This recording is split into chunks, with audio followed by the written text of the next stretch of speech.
How's your mother doing? All right, hello everyone. Welcome to Nothing But Worry with your hosts, Lance and Bonnie Ash. How's your mother doing? You are my mother. Oh, called every Friday night. I call my mother just to check in, touch base, and she's Worse early than ever. stage dementia. No, she's late stage, sweetheart. Late stage would be her staring into the void blankly. Well, she's this close to it. And this move to Montana has not been beneficial for her state of well-being. Yeah, she should have stayed in one place and had familiar surroundings. They should have recreated the room there to emulate her room, but it's horrible. Yeah, so she's living with my sister and her new husband. And so I said, like I often do, how's my sister doing? And my mother goes, oh, she's doing well. You know, she got married. And I went, yeah, I kind of figured that, yeah.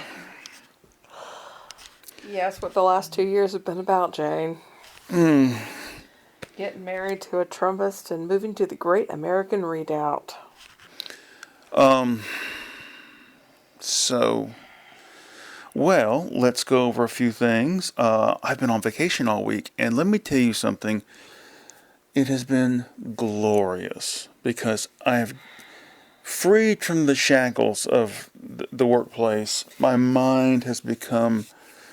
It would have been better if you didn't hear anything about your workplace while you were actually on vacation.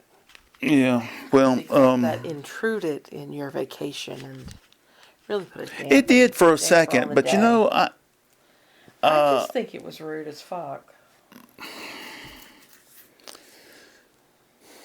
all right. Well, anyway, I lately have become very relaxed mentally because I just don't give a shit about. And this is a key point. I am racked with painful memories and a lot of regret. Just foolish Things that things. cause you embarrassment. Yes, from 40, 50 years ago, still weigh on me. But I'm starting to drop all that too for some bizarre reason. But anyway, so I didn't let anything about work bother me for more than about 20 minutes. And then I was like, you know what? They can't touch me. Fuck it. I don't give a damn. So anyway, it's been a very good week. I got 2 paintings finished, got 2 songs finished and recorded. I've gone out several times this week, just randomly walking around taking photographs and just walking down tiny little streets with old houses. There's a street in Athens called King Street, and the houses are like 100 years old easily, and little tiny yards. I was walking around today on the street off of King Street, and I was thinking, this is back from a time period when Americans didn't feel that they needed a mansion. These are small houses by today's standards, but they were plenty for people 100 years ago. Because, number one, people didn't have as much junk. And, Bonnie and I would love to declutter more, but we're so attached to these things that we don't want to get rid of anything. Oh, I'm looking around the room and I definitely want to get rid of some things. Well, when I think about that, I usually think about the books and the CDs and a lot of the artwork, and I just can't part with a lot of that, I got, a couple of years ago, I got rid of like 150 CDs, and I really regret a lot of that now because, oh no, regret. But, it's all right though. So, anything else about decluttering? We have so much art. That's part of the problem. And Yeah. I would like to be able to rotate it in and out more than we do. I agree. But the problem is that there's really no uniform display. In other words, it isn't 4 square or 6 square and same size. We have paintings and lithographs and photographs we have a lot of prints. And honestly, there's so many different sizes and so many different things here. I mean, I'm looking at plates on the walls, and there's actually sculptures and mounted antiquities, and I mean, there's a mask from Nepal. Jesus fuck Christ. I We have would. this fabulous Japanese print over here from Yeah. Where did you get that, by the way? an antique store up in Atlanta. When Reed was living in Norcross, she took me there. Our daughter's birthday was today, and Oh, yeah. we went out and bought her a whole bunch of little treats at Trader Joe's and other places. Went over to her apartment while she was at work and laid them all out, and I thought it was wonderful. I gave her an old teapot with floral painting on it that I had been given. You remember Catherine H? Remember her? She passed that along to me. So when we were My clearing... mother's friend? Yeah. She and I got along in some ways that your mother and she didn't. I was more accepting of her lifestyle. She was interested in my painting. She was praiseworthy of it, and I thought that was really nice of her. Yeah, she and I knew the same artist. She'd gone to Ringling with Tom Sawyer, and Whatever happened to him? I don't know. He was big He for like was- 5 minutes. He was eclipsed by Keith Haring and that whole movement. Yeah.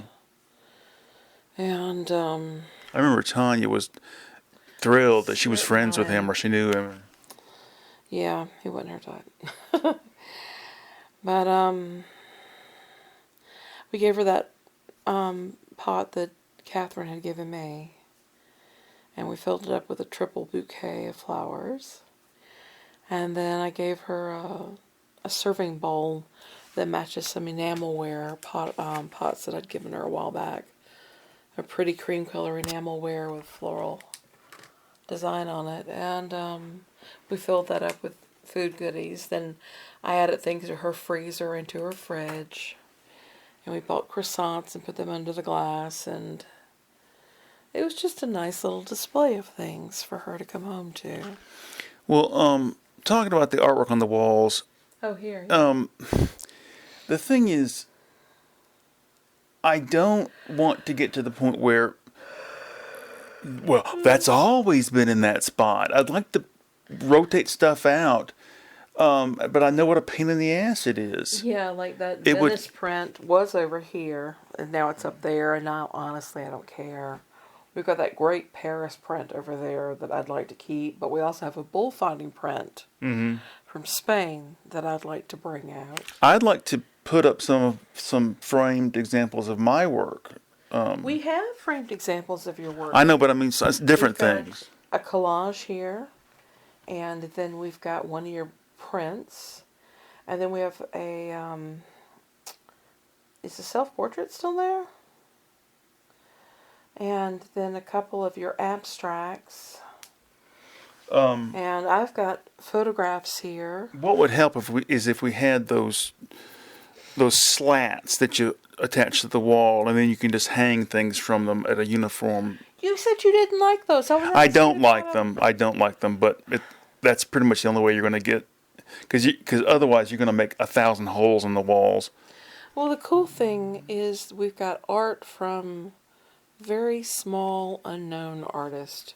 A while back, you contacted somebody. We found a piece of her art, and it had ended up, she had done it in school. This was an 40 old years lady, ago, right? 40 years ago. We found this print, and we looked up the name and found the woman. She's living like an assisted living facility now, and she was absolutely delighted that somebody had found this piece of work and bought it.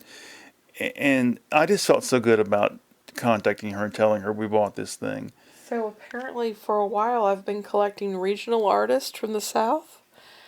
And that's kind of interesting because they go out of their way to say who they are and where they're from. And I've been able to contact people. Like there was this woman I said, "Is this your mother?"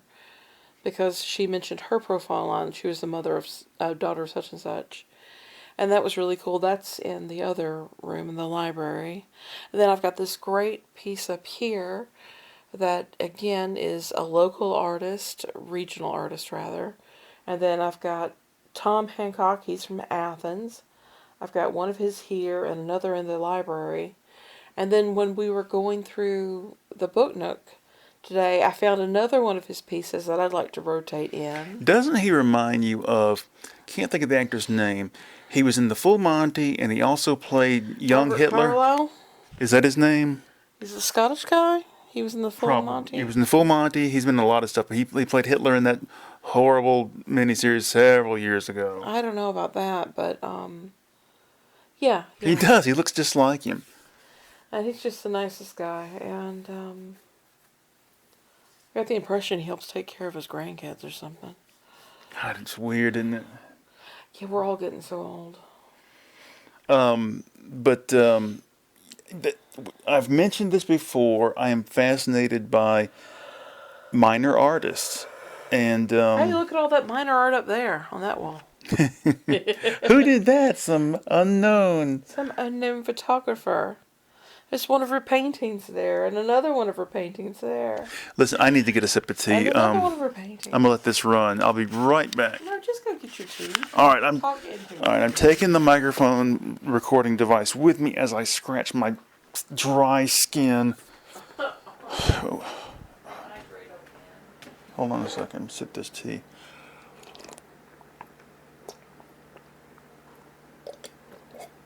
Oh, bitter. I went through several weeks where my skin was back to normal, and then all of a sudden today I took a shower and my skin was back dry as hell again. So What? I'm pointing to the one that's the second to the right down there. Second from the right. Yeah. It's just black and white. Yeah, you made that. Do you remember how I did it? Mm-mm. I was reframing something, and I took the backer board off of a picture to get to the picture that I was reframing. And the backer board tore. And the backer board is black. And what tore off of there is part of a circle. And it's just a really cool piece of modern art. It's just a complete accident. It's like those Verbos, what are they called? Vibro. Vibros that you do. Explain your Vibro art. A collection. vibro is a term I came up with to describe a piece of paper that you find on the ground that has been folded and bent and pressed by the walkings and random doings of people and wheels and things. And it has And a shape. and you look down, and you're like, That's a crane. That's a mouse. It looks like something, you Yeah. know. And so you frame it, and Yeah, you've got a whole series of those in your room. They're really Yeah. cool. I've got one that looks like a car with the exhaust coming out the back, and the exhaust is a piece of tape, transparent tape that was attached to the piece of paper. I've got another one that's a what do you call it? A Tootsie Roll wrapper, not a Tootsie Roll, Tootsie Pop wrapper. It looks like an elephant walking away, Yeah. and so I started collecting these several years ago, and I got them framed, and you know, it's an example of found art. Then there's photographs that we've taken on our random walks. Like there's one up there that are the glass blocks that are in the sidewalk Yeah. in downtown Athens. And then there is one that is a skull hanging on the side of a store. And I focused in on the store itself, the skull itself. But the background images from the store window really frame it in nicely. I used to work with this woman at the old facility, and she does the same stuff we do. She goes around and she goes into like abandoned buildings, and she finds examples of distressed infrastructure, rust patterns, Urban drip decay. patterns on, yeah. and she finds beauty in these examples of distressed. Anyway, and takes pictures of them, and it's sort of a wabi-sabi type of approach to I was things. going to mention that several years ago I had a photography exhibition that was focused on the wabi-sabi elements of photography. And it's finding beauty and imagery in things that have just been worn out. And Well, the thing is, when you are a minor artist, an unknown artist, a lot of the time you get uncertain about your work, you know. But then the internet has allowed us to become exposed to thousands of people who are doing exactly what you do. And some of them are actually well known. And you go through this stuff and you go through it and you go through it. And then you look back at your own work and you're like, my work is perfectly legitimate. There's nothing wrong with it. And it's very comforting and confidence building. And there's lots of people who take pictures of rust patterns and what do you call it, the way moisture drips down the side of a wall and creates patterns over time. landscapes, hidden landscapes. Yeah. The other thing we did for a while was we found wash patterns where things would drain into a certain area and all the things that wash through would gather and collect. And we've got several of those that are here on this wall that were taken at different times of the year. So it's the detritus after a storm in the spring or fallen leaves in the autumn, things like that. And I really like that accumulation of items. I wrote down something to talk about here. So, like I said, yesterday we went to Trader Joe's. Okay, for those of you who don't know, Trader Joe's and Aldi are both owned by the same German company. And when they decided to open operations in America, the family originally split the company in two. And the way they originally did it was like east of the Mississippi it'll be called this, and west it'll be called that. But now they're pretty much everywhere. So, but anyway, when you go to Trader Joe's, we went to Trader Joe's yesterday. They have 12 or 15 people. They must have 15, 20 people that work there, milling around doing this and that, and the place is brightly lit, and there's all these products, and it's just, everybody is beautiful and intelligent. And so today I went to Aldi alone to get a few items. 2 people in the store. The place is dimly lit. You can barely read. When Aldi first opened, I was like, this is wonderful. But now that I know more about Trader Joe's, I far prefer it. I was trying to find tofu. There was one guy running the register and one woman putting some stuff up on the shelves, and I couldn't find tofu. I was like, do you know where the tofu's at? And she's like, tofu? Like she didn't really know what the concept meant. And she said, what? And then she said, well, it's over with the cold stuff, not the frozen stuff, but with the refrigerated. Thank you so much. So I go over and I'm like, was it next to the back door in the back? Sort of, yeah, but sort of near the door leading to the stock room. I couldn't believe how cheap they had. That's why I sent you up there to get it. Well, anyway, I just happened to be bending in the right way over, so I caught a glimpse of a white plastic container. They had the shit shoved up against the wall, so that the beginning of the shelf was empty. I just happened to see it. And so I'm not going to go back there again. I shop online because it's just easier to put things in a basket, compare prices, etc. If you're worried about your grocery prices, you should do the same thing. And Aldi's one of those places that has the weekly ads. You can see and compare prices. I sent him to Aldi today because the tofu had gone down to $1.29 for 14 ounces. The cheapest I could get it was $1.99 at Walmart or $2.22 at Walmart for 16 ounces.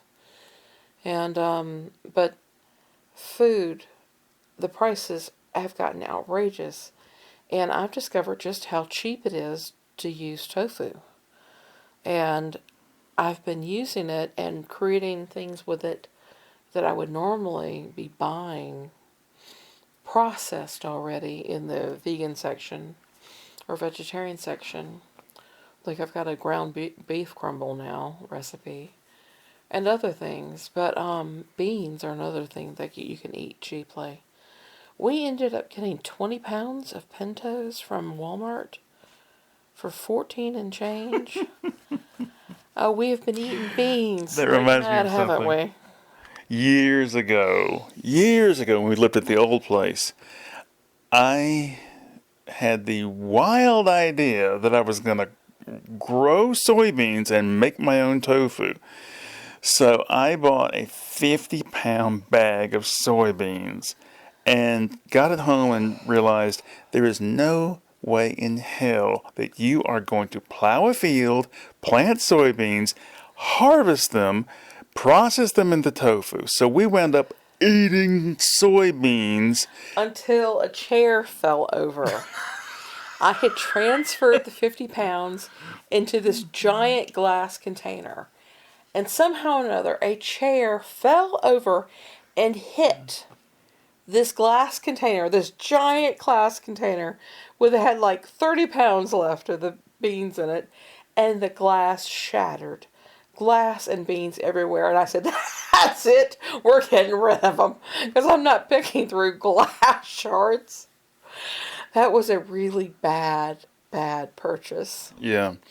It's Now, like when is that when we went out to Watkinsville to the Feed and Seed? Yeah. And I had Peter with me. And he was a tiny little toddler, just walking around everywhere. And on the floor, they had a tiny box. Big box. Of chickens. Baby birds. Baby chickens. And Peter walked over there, and he was excited. Oh, so excited. And he was just jumping up and down. He couldn't have been more than 2. And I reached in, and I scooped up one of the baby birds in my hands. And I held the baby bird so that Peter could pet it. And he was so thrilled. He was delighted at And this I was little so glad that creature. he was still in diapers because I had to go out to the car and wipe bird pee off my hands. Just the innocent happiness at seeing these little baby birds and this little boy, it was just wonderful. Oh. We went out there that wasn't the soybean day, but we went out there specifically because we knew they had the baby chickens for sale. Gotten it there. Well, that's where we bought the soybeans, yeah. And I called the guy and I said, I know they're packaged and sold for planting, but can you eat them? Yeah, you can eat them. They're not sprayed with anything, So Yeah, you were lucky. when you make soybeans, when you boil them, they really have no flavor, and so you're just eating protein. And I think I tried to sprout some too between paper towels. That did not go well. yeah, Because you can get microgreens off of the beans too. yeah. That was not a good project. We really tried at first when we got together. I remember we got the Moosewood cookbook, and I tried several things. And I thought, my God, is vegetarianism really this bad? Because the Moosewood cookbook has this approach to vegetarian and veganism that has this earthy dirt kind of quality to a lot of the flavors. And when you have to add anything, it's like, oh, let's do garam masala. I get so sick of garam masala. I now refuse to use it. I buy chana masala and other things. Well, when we got together and you were made aware that I was a vegetarian and I wasn't going to lapse, and you became a vegetarian as well, was it a hardship to adopt that lifestyle? No, before I dated you, I dated Jeff, and Jeff was a lifelong vegetarian or you know, anyway, so I was used to being with somebody that was vegetarian, and then prior to that, I had known a lot of people that were vegetarian and eaten at vegetarian spots and done the whole Mayflower and all the other things. And I lived with Lynn for a while. She ran Earth Household, That was a great and store. that was a great store.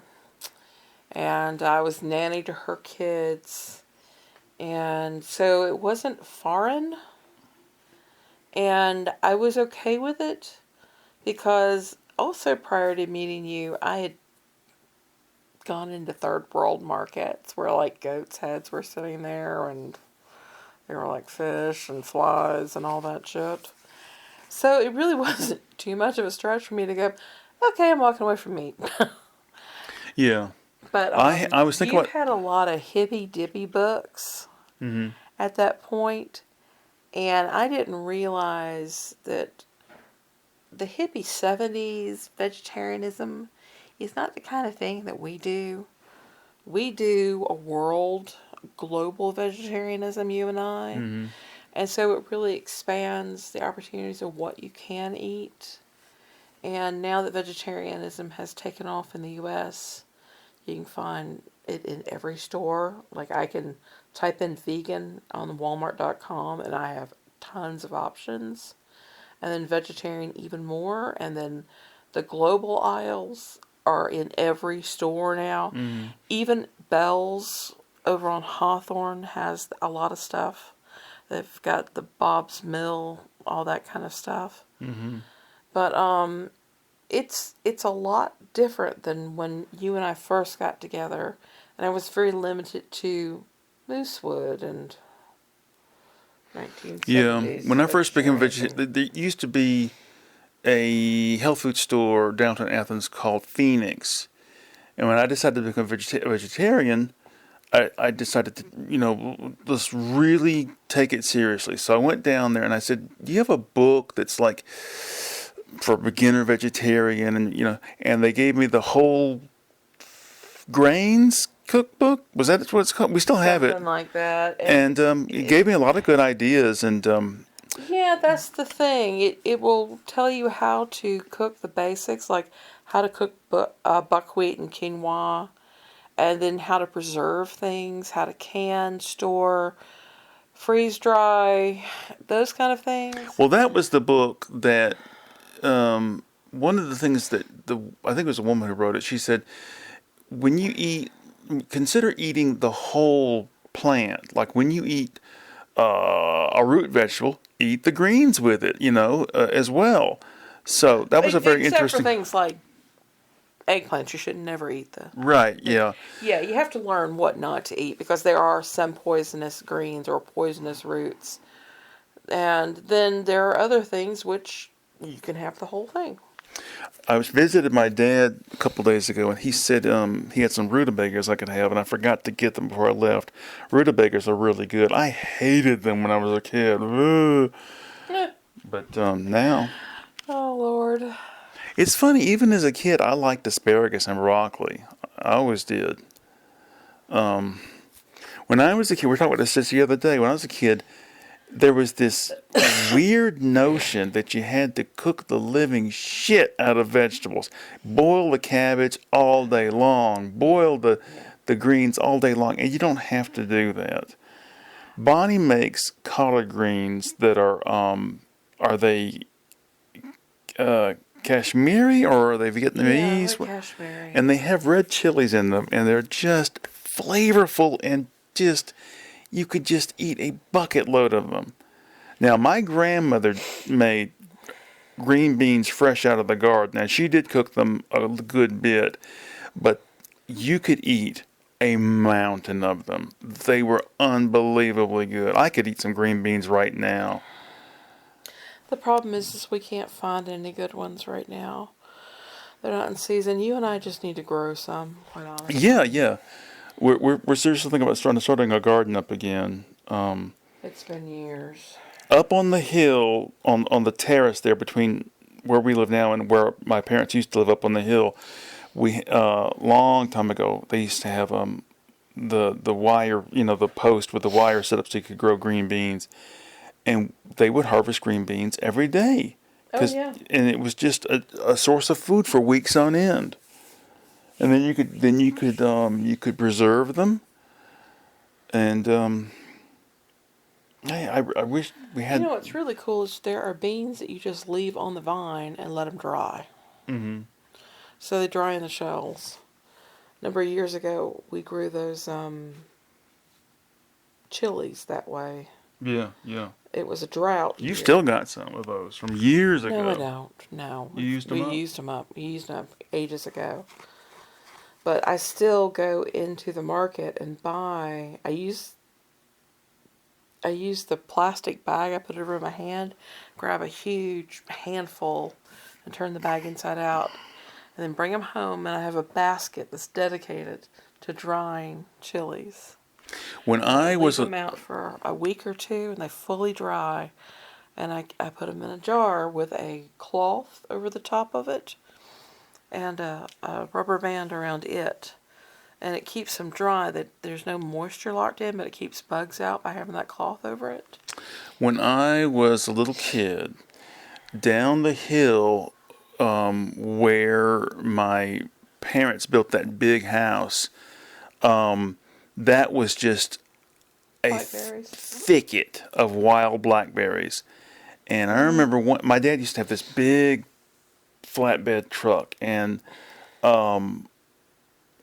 my family, the whole extended family, we all piled into the back of the truck, and we just drove down in the middle of this thicket of blackberries, just plowed the truck into the middle of it, and everybody had bags, and we just leaned off the sides and just filled these bags up with wild blackberries. Yeah. And it's amazing. But we have a little blackberry thicket up on the hill that produces some every year, and Peter will go out with gloves on. Yeah. And pick the blackberries. Now you cooked them one time and made a cobbler or something, right? I've cooked them several times to make cobblers. Those up there are not worth eating plain. Yeah. They're very tart, very wild, but they're very good. Yeah, we were able to get a couple gallons one year at its height. Yeah.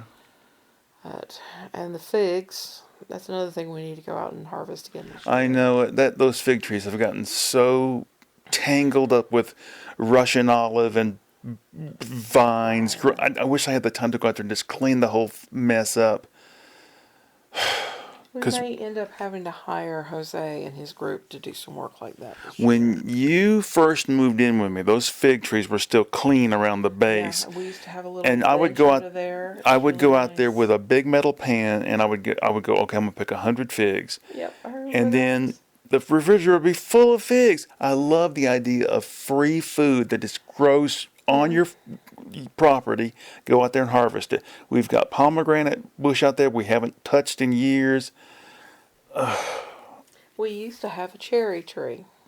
That's right. It blew over. I forgot all about in a that. storm.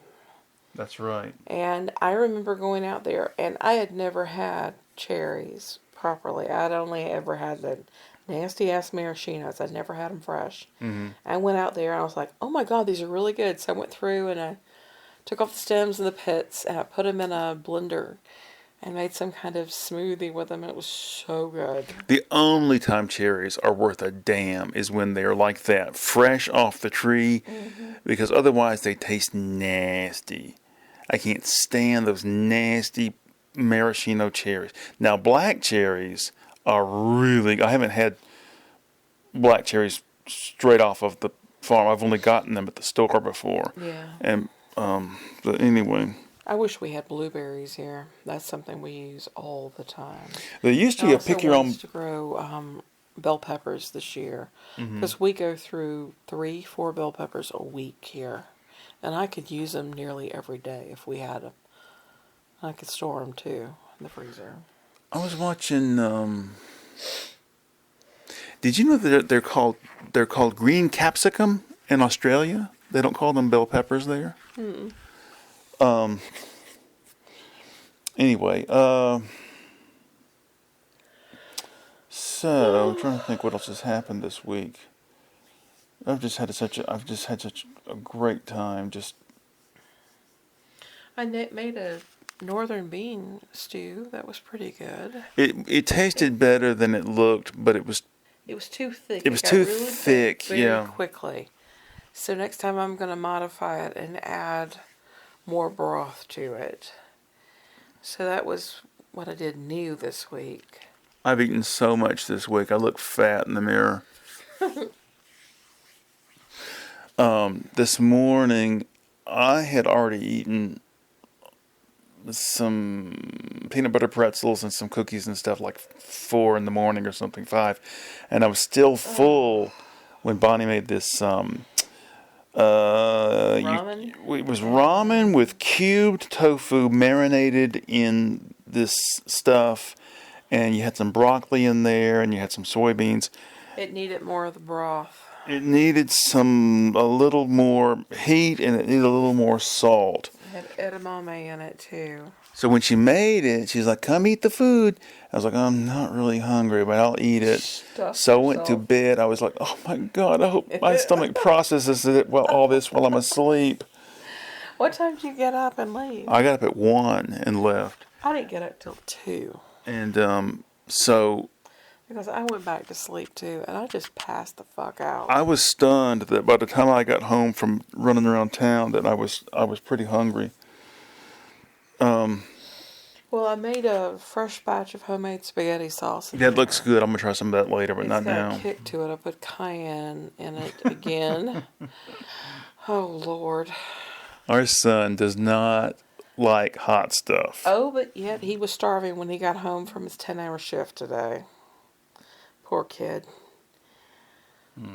Remind me, I need to go finish up his laundry after we finish this. Yeah. So anyway, I know what I was going to say.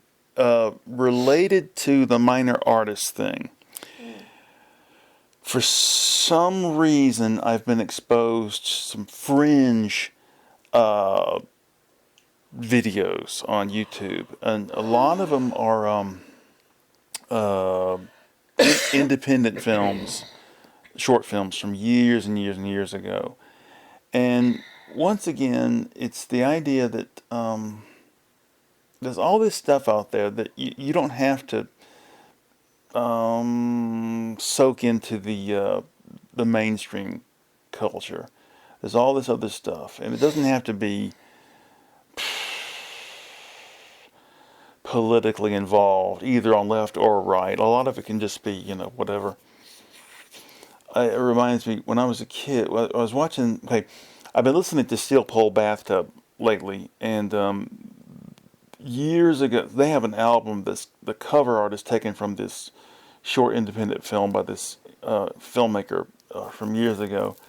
And I was looking at some of his stuff on YouTube, and I all of a sudden was struck that this reminds me of a lot of the weird programming they had on PBS back in the 70s.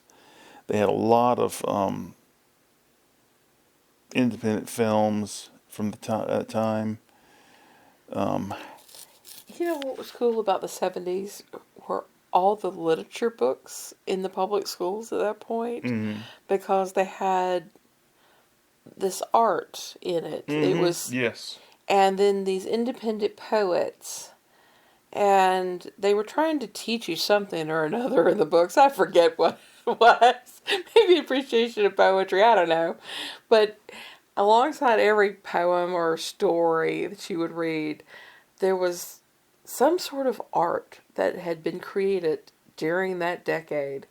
And sometimes it was one of the cheesy, footsteps along the beach kind of thing. Other times it was a picture of somebody's handmade pottery or sculpted candles.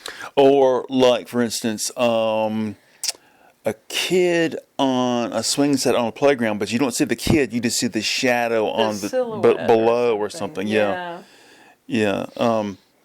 There was a short story I read in 5th grade or 6th grade in one of those readers. It was called Shago, and it was about these kids that played baseball, and the pitcher was this like really really good pitcher, and his name was Shago, and his eyes were going bad, and all the kids looked up to him. He was the cool kid. And his eyes were going bad, so they wanted him to wear eyeglasses. But when he wore eyeglasses, it made him look nerdy, and so it lessened his cool, and he didn't want to wear them. And I looked this up online a couple years ago, and it's there. And anyway, the thing is, this story was originally printed in like the Saturday Evening Post or something. A lot of those readers we had back then were just mainstream stories that they would cull from national magazines and put together in these readers for kids. You'd never see that today. Everything has to be tailor-made just for children's education. See, that's one of the things that we liked about the British shows and things like that for the kids. Mm-hmm. Is that there wasn't all this little pandering to, oh, let's make certain that they feel babied.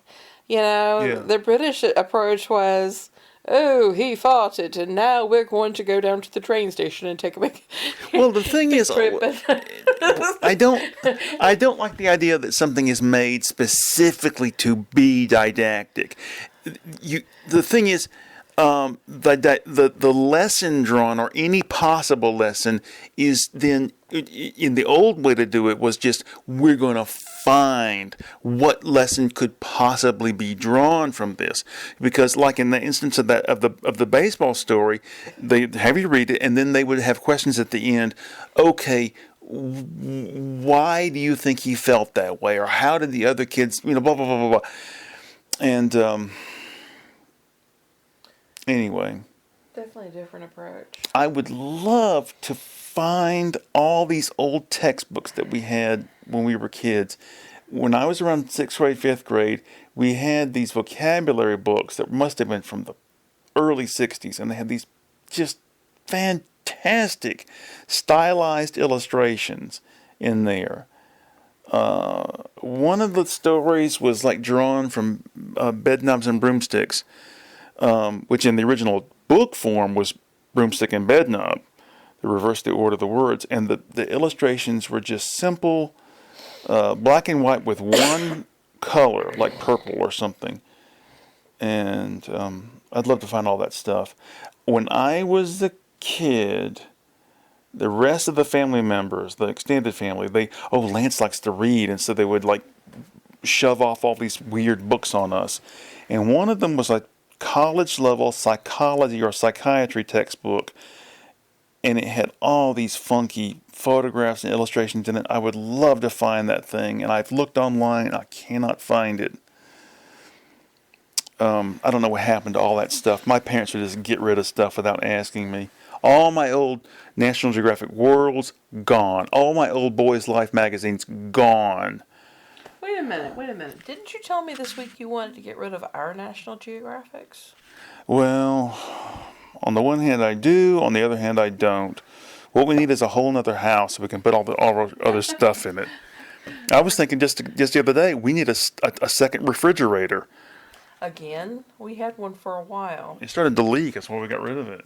Yeah, it was the one I inherited from my grandma. Well, are we talked out? I don't know, are you?